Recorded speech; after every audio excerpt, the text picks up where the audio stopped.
అందరికీ నమస్తే. పాతరీజీ ఆరాధనోత్సవాల సందర్భంగా ఏర్పాటైన ప్రత్యేక కార్యక్రమానికి అందరికీ స్వాగతం, సుస్వాగతం. మనం ఇప్పుడు కుజిలి అనే ఒక గ్రామంలో ఉన్నాము. టీచర్స్ అందరూ కలిసి ఈ గ్రామంలో ఒక పిరమిడ్ రావాలని సంకల్పం చేసుకున్నారు. ఆ పిరమిడ్కి అనుగుణంగా పక్కనే ఉన్న ఖాళీ స్థలంలో ఒక చక్కటి సెంటర్ని ఏర్పాటు చేసుకున్నారు. సో ఈ సెంటర్కి వచ్చి వాళ్ళు సంకల్ప ధ్యానం చేస్తున్నారు ఆ మెగా పిరమిడ్ కోసం.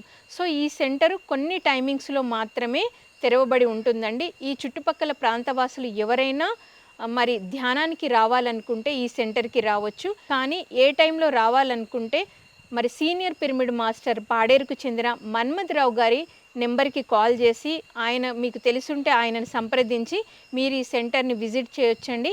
ఇక్కడ పౌర్ణమి ధ్యానాలు, అమావాస్య ధ్యానాలు, మరి one day workshops, meditation timings కూడా ఆయన క్లియర్గా మీకు తెలియజేస్తారు. సో ఈ కుజిలి అనే గ్రామం నుండి ఈరోజు మనతో పాటు ఉన్నారు దొంగన్న గారు.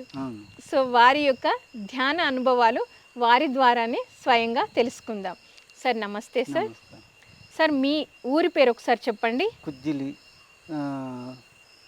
పంచాయతీ, పాడేరు మండలం, అల్లూరు సీతారామరాజు జిల్లా.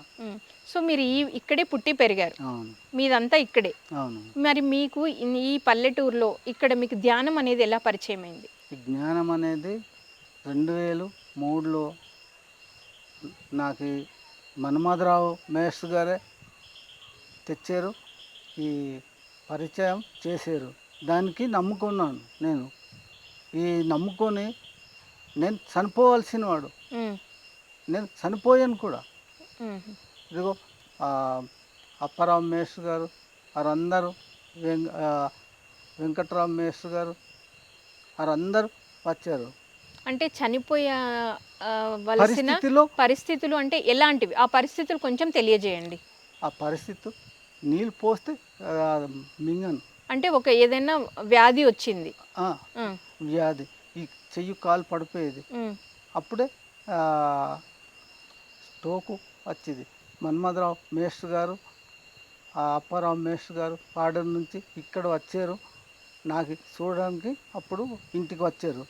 ఇప్పుడు మీకు ఆరోగ్య సమస్య ఉంది. ఆ సమస్య ఉన్నప్పుడు ఈ పాడేరు మాస్టర్స్ మన్మథరావు గారు, అప్పారావు గారు ఈ సెంటర్కి వచ్చారు. కుజిలీలో ఉన్న ఈ సెంటర్కి వచ్చారు. అప్పుడు మీకు ధ్యాన పరిచయం జరిగింది. అప్పుడు కాదు, ముందే ఉన్నది. మన జట్టుగాడు జబ్బు వచ్చింది అనేసి ఆ నిర్ణయం ఎందుకు వచ్చినారు నాకు చూడడానికి. అందరు కళ్ళు మూసుకోమన్నారు మన్మథరావు మేస్టర్ గారు. అప్పుడు నాకు ఆ సంకల్పం ఇచ్చినారు. టప్పున ఇలాగే ఈ కన్ను మూసుకొని ఇలాగే మీదకెత్తు నోరు అనేసి అన్నాడు. టప్పున 3 సుక్కలు పడ్డది. అది కడప అంతా చల్లన అయిపోయి ఆ నమ్మకం నాకు ఉన్నది. అది పోయింది జబ్బు. ఇప్పుడు మీకు పూర్తిగా తగ్గిపోయిందా? పూర్తి తగ్గడం లేదు, కానీ తగ్గింది. కొంచెం అయితే తగ్గింది ధ్యానం ద్వారా. ఎంతసేపు ధ్యానం చేస్తారు? ఇక్కడ వస్తే ఒక గంట కూర్చుంటాను నేను. ఒక్కడంతే ఇక్కడ కూర్చోను, మా ఇంటికి కూర్చుంటాను. ఇక్కడ ఎవరైనా నాకు తోడుగా ఉంటే కూర్చుంటాను. ఒక 2 గంట సేపు కూర్చుంటాను. ఇంట్లో అయితే 2 గంటలు చేసుకుంటారు, ఇక్కడికి వస్తే గంట సేపు కూర్చుంటారు. కోడిజాం మళ్ళీ 3 గంటలు లేచిపోతాను. అక్కడ ఇంటికి ఏపీగా ఉంటాను టీ తాగిదాకా. మళ్ళీ ఆ టీ తాగిస్తే మళ్ళీ వచ్చి ఇస్తుంది. మళ్ళీ ఒళ్ళు బరువు అయిపోతుంది. ఏదైనా నమ్మకం ఉండాలి.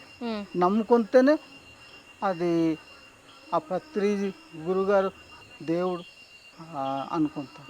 మరి శాకాహారి ఎప్పుడయ్యారు? ఇప్పుడు 18 సంవత్సరాలు అవుతుంది ఈ సంవత్సరంతో. అప్పుడు డాక్టర్ మాసం తినకన్నాడు, సిగరెట్ తాగకన్నాడు, ఈ సార్ తాగకన్నాడు. అప్పుడు అన్ని అలవాట్లు ఉండేది. నేను ప్రెసిడెంట్గా చేసేటప్పుడు, మీరు ప్రెసిడెంట్గా ఉన్నప్పుడు అన్ని అలవాట్లు ఉండేవి. అది మరి ఈ ఏది తినను చేయను అన్న ఇది లేదు. ఈ జబ్బు వచ్చిన నుంచి తిన్నారంటే చచ్చిపోతారు అనేసి అన్నారు. బీడి కానీ సారా కానీ ఉమ్, మాంసం కానీ ఉమ్. తింటే చచ్చిపోతారంటే అప్పుడు మా ఆవిడ దాంతో ఏమి మన జీవు చెక్కనుంటే సేన ఉమ్. అనేసి నాకు ఇంతవరకు ఇక్కడ పంపించడం మా తీసుకొని వస్తుంది అది ఉమ్.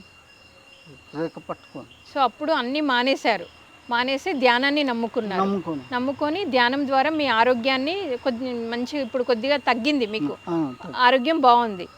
నాకు తగ్గంగా ఆ సత్యరావుకి రా ఆడిన మా అత్త కొడుకే ఉమ్, నేను రమ్మనేసి ఉమ్, పిలిస్తేనే ఉమ్, వస్తే వచ్చినాడు. ఉమ్, వస్తే ఆడు కూడా కొద్దిగా తగ్గుతున్నది. ఉమ్. సో ఇప్పుడు మీరు నమ్ముతున్నారు ధ్యానం ఎలాంటి సమస్యలకైనా పరిష్కారం చూపిస్తారు. పరిష్కారం చూపిస్తాను ఇంకా ధ్యానాన్ని వదలరు మీరు, ఎప్పటికీ చేస్తూనే ఉంటారు. ఎప్పటికీ. మీ పిల్లలు కూడా చేస్తారా? మా ఆవిడ నేను ఆహా, ఇద్దరే, మీరిద్దరే చేసుకుంటారు. బాగుంది ధ్యానం అయితే. ఉమ్. అందరూ ధ్యానం చేయాలి. అలాగనే మా కోడలు కూడా చెప్పితే చెయ్యాలి. ఓకే సార్, మరి థ్యాంక్ యూ. మీ ఆరోగ్యం ఇంకా ధ్యాన సమయాన్ని పెంచుకోండి, ఆరోగ్యం బాగవుతుంది. సో వ్యూవర్స్, మరి విన్నారు కదా, ఎంతో పెద్ద అనారోగ్య సమస్యను కేవలం ధ్యానాన్ని నమ్ముకొని ఆ ధ్యానం ద్వారానే ఆయన తన ఆరోగ్యాన్ని ఎలా బాగుపరుచుకున్నారో ఎంతో చక్కగా తెలియజేశారు. మరి మరొక ఎపిసోడ్లో మరొక మాస్టర్తో మళ్ళీ కలుద్దాం. Thank you so much.